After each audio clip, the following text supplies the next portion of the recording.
Hi there everybody, Nige back here again, and today we've got another inbox review for you. And today we're going to be looking at Airfix's 148 Stuka JU87. So this is the R2B2 Stuka. Okay, this is the newer tooled one. So the older tooled one, though it was an okay kit, it had all raised details. Now, when we say all raised, I mean rivets and panel lines. Now, the actual aircraft itself was full of raised rivets, so that side was okay. It was the raised panel lines that were an issue with this. I built the older one going back over 10 years now, when I was in my old house, to put up on my ceiling. It's actually one of the first I did to actually put on my son's ceiling when he was first born. I believe, if I remember right, I can't remember. Anyway. But it was one of the first ones that went up onto his ceiling. So this one is the newer box suit, okay? And it's just looking through the bags, it looks really nice. So what we'll do, we'll get it on over it and we'll get cracking. So as always, we start with the actual instruction manual. Normal Airfix instruction manual. You've got a little bit of blurb in English, French, Dutch, Spanish, and Slovakian. I'm not 100% certain, okay, but we've got those little bit of blurb there about the aircraft. Open it up, we've then got one where we can show it with the engine out, open, or the engine covers all closed up. So you have to make your mind up as you're building. So straight into it. So we start off with the what looks like the wing spar. Okay, we put a part in there, and once you've added the part, you can see the Airfix started readying out the part, and they're telling you which section this is from. So we've got that inner part going on, we've got a bulkhead going on the back, and then we've got the pilot seat going on like so. That looks like it's a rear bucket for, I'm assuming it's where the empty gun canisters go for all the rounds. Okay, that gets attached there, and then the gun rounds get attached to another few locating parts there. Then we've got the rear gunner's seat going on, so it's more like a basket design, as you can see from here. We've probably what looks like some radio as well, so we might be in the radio operator as well. Joystick going on, and then you can see you can get different types of stand. All right, sorry, not different types of stand. You can get a stand, and you've got different holes to drill out if you want to use that stand.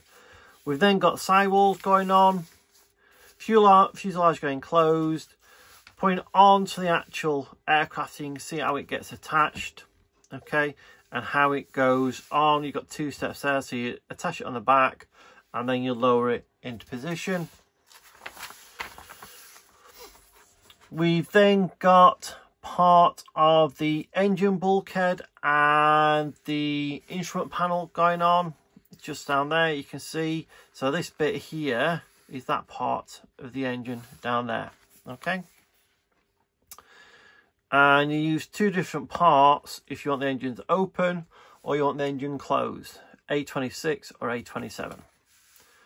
We then got the decals going on for the instrument panel.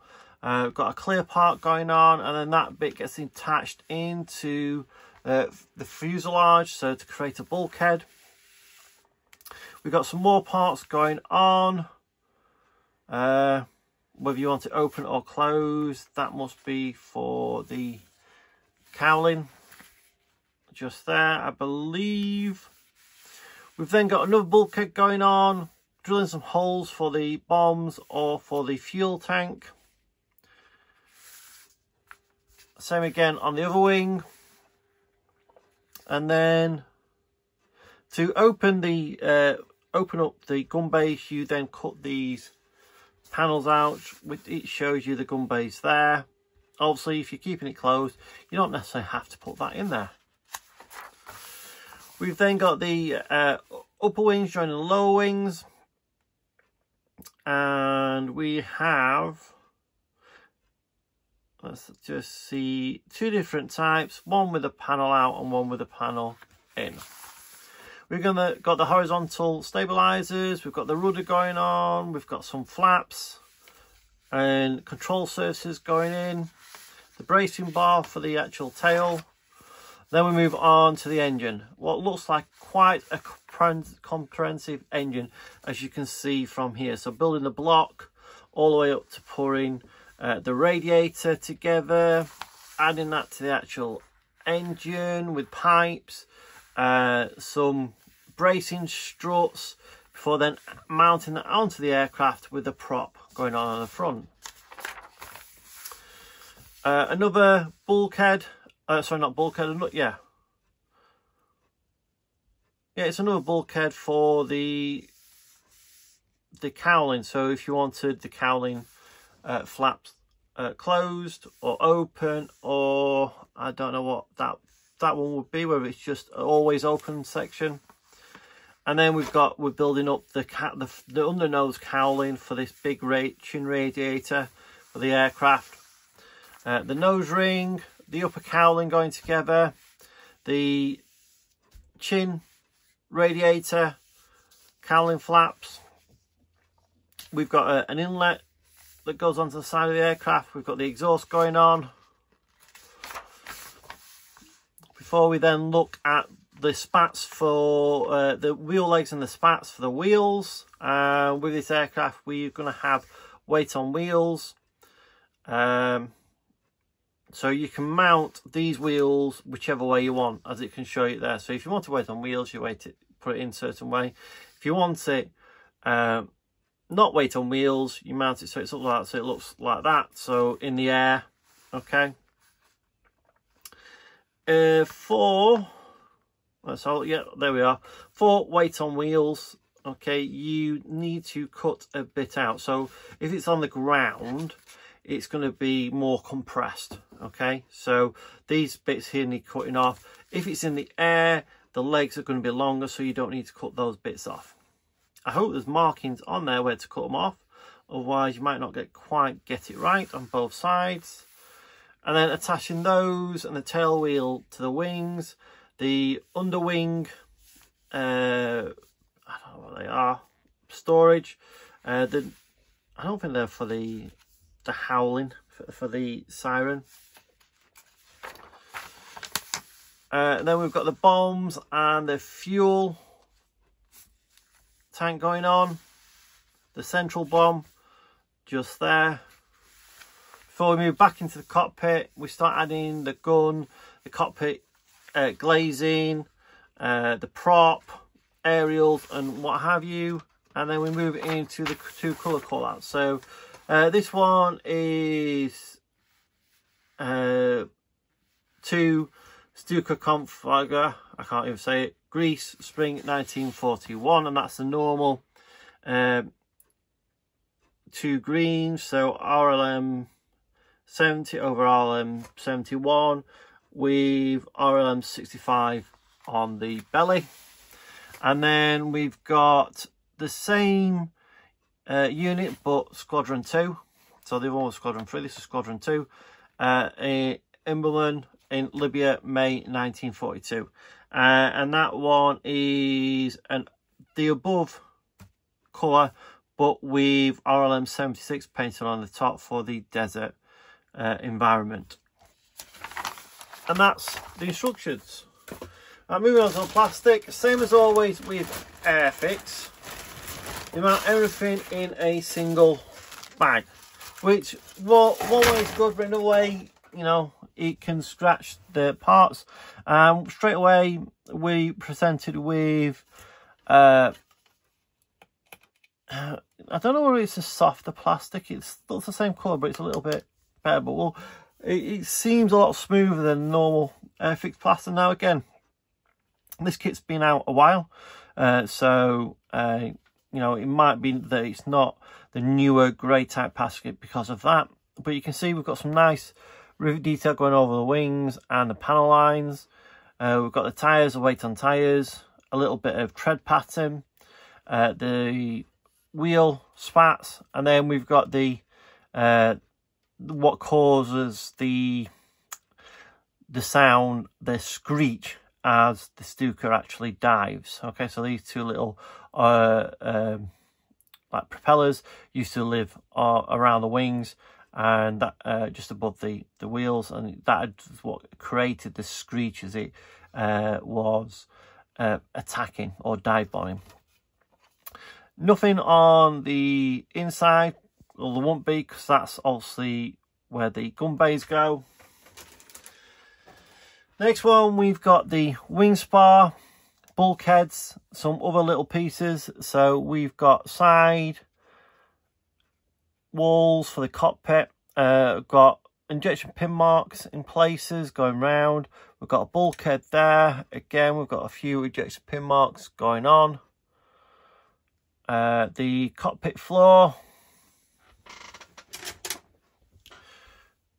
1, 2, 3, 4, 5 injection pin marks just in there. The instrument panel looks really nice. Some nice detail on there. There's some nice detail in the cockpit floor itself. Okay, so some nice detail going through this. Next up, we've got the chin radiator and the side cowlings, and the open, closed, and the solid cowling flaps. Okay, so you've got the, I don't know whether that's a front bit or whether that's just the rear bit. These are probably the front bit, and so you can have it open or closed, and you've got a couple of different options by the looks of it. So you've got these two for the front with a chin, and then we've got 1, 2, 3 different options. What those 3 different options are for, other than the open and closed version there, I'm not 100% certain. Our exhaust stacks. We've then got our propeller and parts of the engine. Okay, so you can see this nice detail on these engines just here. We've got the engine mounts and struts, bracing struts, propeller cone, 2 different types. The engine cover just there. Again, looks really nice. So now we've got the prop, some more engine exhausts, some more parts of the engine, the propeller ring, and the propeller hub just there to go on the back side of that part. Again, it's really molded nicely. It's molded nicely, or the detail. Can't get my words out. Next up, we have the fuselage, the control surfaces and the tails, the braces for the actual tail itself, and again there's some nice recessed detail, some nice rivets, mainly just the one right down the center. There would be more coming off these. Some nice rivet detail on the tails parts, the flaps and slats. Again, there's some nice detail running all the way down that. Don't know whether the camera will be able to pick that up. Some nice detail going all the way over it. Turn it over. Very little detail in the actual inside of the cockpit, though there are some injection pin marks you might want to get rid of, just there and there. Potentially that one there, one there, and one there. Last grey sprue. Lower wings, so you can see we've got the lower wing, we've got recessed panel lines and rivets, though we've only got rivets going down one side of the panel line, and like I said before, they will be going down both ones and others as well. The belly, again, really nicely molded part. We've got all the fuel tanks, the bombs going on there, what looks like 2 different sizes for under the belly themselves, and then you've got the wing bombs just there, and some other little parts for the bomb racks and all that sort of stuff. And that must be, there we are, there are the machine gun bodies, okay, that go in that. If you take that actual panel out on the upper wing, we've then got the clear parts. Normally with Airfix, the clear parts are really, really good. So I'll have a quick look. Okay, yeah, and they are crystal clear as normal with Airfix. Some of the best clear parts in the hobby, in my opinion. Okay, really, really nice. And then we move on to the decals. So all the decals will be done by Cartograph, and you can tell they're absolutely beautiful. Right, on that S there's no carrier film. Doesn't look like there's any on in the centre of the 6 or the A's. There's one between the 2, but that's mainly just to keep everything together, same as these 2 and the HKs. But other than that, they are really, really nicely done. The only downside is the no swastikas, not even as a 2-part to put them together. So that's Airfix's 148 Stuka. Really, really nice kit. And much improved on the previous one. I think it should go together fairly easy and fairly quickly. So it should be an enjoyable build all around, especially with those decals. They look absolutely bob on. Really, really nice. Anyway, that's it from me, and I'll see you on the next one. Bye for now.